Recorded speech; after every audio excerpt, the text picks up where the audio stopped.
Coba jujur dulu. Kamu pengen mulai usaha, tapi sering kejebak mikir gini. Yang ini udah rame, yang itu saingannya banyak, yang ini kayaknya telat. Akhirnya apa? Nggak mulai-mulai. Padahal masalahnya bukan telat.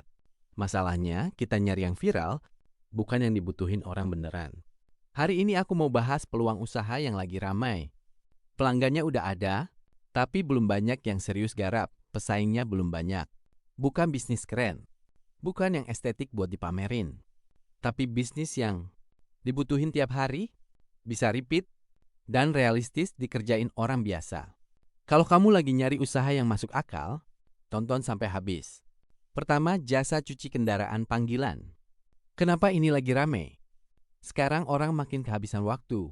Kerja, macet, capek, akhirnya nyuci kendaraan selalu ditunda. Banyak orang pengen kendaraan bersih, tapi malas keluar rumah, malas antri, malas nunggu lama. Disinilah jasa cuci panggilan masuk. Bukan karena lebih murah, tapi karena lebih praktis. Dan tren ini naik karena perumahan makin padat, kendaraan makin banyak, orang makin hargain waktu. Cara mainnya gimana? Model paling simpel, kamu datang ke rumah pelanggan, cuci motor atau mobil di tempat, selesai, beres, pulang. Bisa mulai dari motor dulu, lalu naik ke mobil. Jam mainnya fleksibel. Pagi, sore setelah orang pulang kerja. Weekend, target pasarnya siapa? Pekerja kantoran, keluarga di perumahan, pemilik mobil yang jarang keluar. Biasanya mereka mau bayar lebih, asal enggak ribet. Kenapa belum banyak saingan? Karena banyak tukang cuci. Maunya nunggu di tempat. Males mobile. Sementara yang mau muter masih dikit. Dan ini peluang besar. Kedua, jual sayur potong, siap masak, dan daging marinasi. Kenapa ini lagi naik? Masalah orang zaman sekarang bukan lapar, tapi nggak sempet. Banyak orang pengen makan rumahan, pengen sehat, tapi males persiapan. Sayur potong dan daging marinasi itu bukan jual makanan, tapi jual hemat waktu. Ini tren pelan tapi kuat. Cara mainnya gimana? Produknya simple.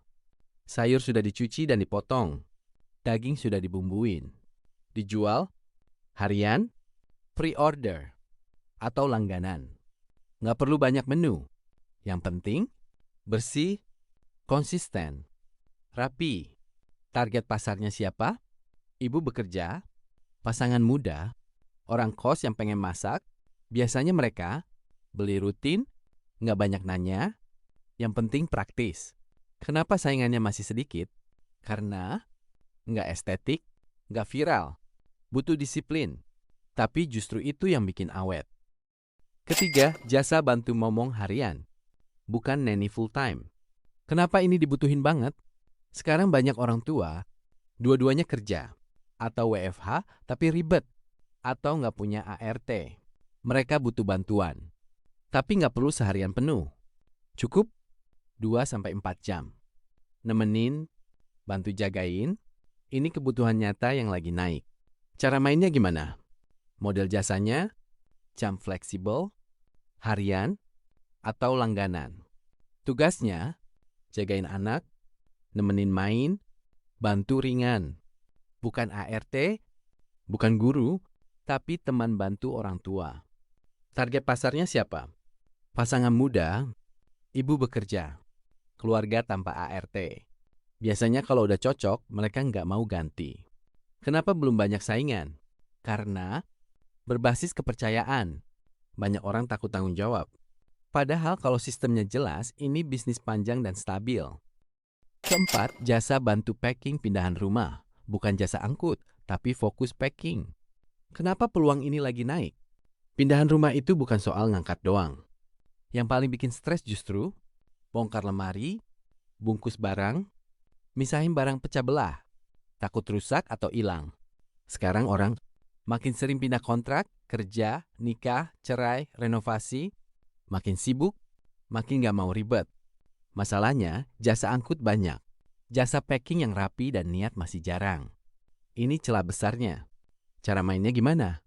Kamu gak perlu truk, gak perlu gudang. Tugas utamamu, bungkus barang pakai kardus atau plastik atau bubble wrap. Kelompokkan barang per ruangan. Kasih label misal dapur, kamar, pecah belah, dan lain-lain. Susun rapi, siap diangkut.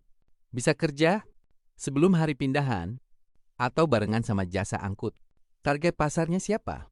Keluarga pindahan rumah, orang kontrakan, pasangan baru nikah, orang renovasi rumah, UMKM pindah tempat usaha. Biasanya mereka rela bayar karena yang penting barang aman dan beres. Sistem harga per jam, misalnya 2-3 jam kerja. Per ruangan, paket rumah kecil atau sedang. Nilainya bukan di tenaga doang, tapi di ketenangan pelanggan. Kenapa belum banyak saingan? Karena dianggap capek, dianggap remeh, nggak kepikiran dijual terpisah. Padahal online murah, skill bisa dilatih. Repeat order dari rekomendasi, biasanya pelanggan puas lalu ngerekomendasiin ke orang lain. Kelima, jasa bersihin kamar mandi. Sekali panggil atau sistem langganan. Kenapa ini lagi rame? Jujur aja, banyak orang benci bersihin kamar mandi. Kerak, nempel lama, bau jamur, bikin jijik. Dan sekarang, rumah makin kecil, kamar mandi makin sering dipakai. Orang makin pengen praktis. Makanya jasa bersihin kamar mandi makin dicari. Cara mainnya gimana? Fokus satu area aja, kamar mandi. Yang dikerjain, bersihin kerak lantai dan dinding, kloset, wastafel, saluran air, bau dan jamur. Bisa ditawarkan, sekali panggil deep cleaning, langganan mingguan atau bulanan. Target pasarnya siapa? Rumah tangga sibuk, kos dan kontrakan. Pemilik rumah sewa, orang tua, keluarga dengan anak kecil. Ini target yang jarang nawar harga, lebih mentingin hasil, sistem harga contoh labul. Per kamar mandi, beda harga, ringan vs berat. Paket langganan lebih murah. Begitu pelanggan ngerasain, wah bersihnya beda. Biasanya balik lagi. Kenapa saingannya masih sedikit? Karena dianggap kerja kotor, bau, capek. Padahal hasilnya langsung kelihatan. Kepuasan pelanggan tinggi, repeat order jelas. Ini salah satu jasa yang mudah dipasarkan dari mulut ke mulut. Keenam, jasa ngurus kucing atau hewan peliharaan harian, pet care harian, bukan pet hotel mahal.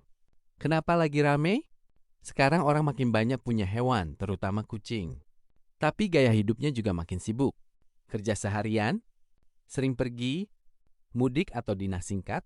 Masalahnya, ngurus hewan itu nggak bisa ditunda. Makan harus rutin, kandang harus bersih, dan kucing nggak bisa ditinggal lama. Tapi, hotel hewan itu mahal. Pet sitter profesional belum banyak. Banyak orang cuma butuh bantu harian sederhana. Disinilah celahnya. Model jasa yang bisa dijalanin, nggak harus ribet. Contohnya, datang 1-2 kali sehari. Kasih makan dan minum, bersihin litter box, nemenin main sebentar, laporan via WA, bukan rawat intensif. Ini jasa bantuin doang, tapi konsisten. Target pasarnya siapa? Pekerja kantoran, pemilik kucing indoor, orang yang sering bepergian sebentar. Biasanya mereka rela bayar rutin asal hewannya aman. Kenapa saingannya masih sedikit? Karena banyak orang mikir, ribet, tanggung jawab. Padahal justru karena itu, yang berani jalan cepat dapat pasar. Ini bisnis berbasis kepercayaan. Kalau udah dipercaya banyak yang langganan. Ketujuh, jasa antri, rumah sakit, bank, instansi, DLL. Kenapa lagi rame? Waktu itu mahal. Dan sekarang orang makin sadar soal itu. Antri di rumah sakit, BPJS, bank, kantor pajak, dinas-dinas, bisa makan jam bahkan seharian. Sementara, orang harus kerja, orang tua capek berdiri, UMKM nggak bisa ninggal usaha. Mereka butuh solusi, bukan teori. Cara mainnya gimana? Jasa ini simple. Kamu antri, mereka datang pas giliran. Atau kamu urusin sampai beres. Bisa sistem, per jam, per antrian. Atau paket. Contoh, saya antri dari jam 6 pagi. Bapak atau ibu datang jam 10 pas nomor hampir dipanggil. Siapa yang butuh? Orang sibuk, lansia, ibu hamil, orang sakit, orang luar kota, Ini jasa yang baru kepikiran pas kepepet. Makanya belum banyak yang pasang iklan, serius. Kenapa belum banyak saingan? Karena dianggap aneh, nggak kepikiran, nggak kelihatan keren. Padahal permintaannya nyata dan berulang. Kalau kamu perhatiin, semua usaha yang kita bahas hari ini punya satu kesamaan. Nggak keren, tapi dibutuhin. Bukan bisnis viral, bukan yang bikin kagum, tapi bikin hidup orang lebih ringan, lebih praktis, lebih tenang, dan bisnis kayak gini biasanya sepi di awal, diremehkan, tapi stabil jangka panjang.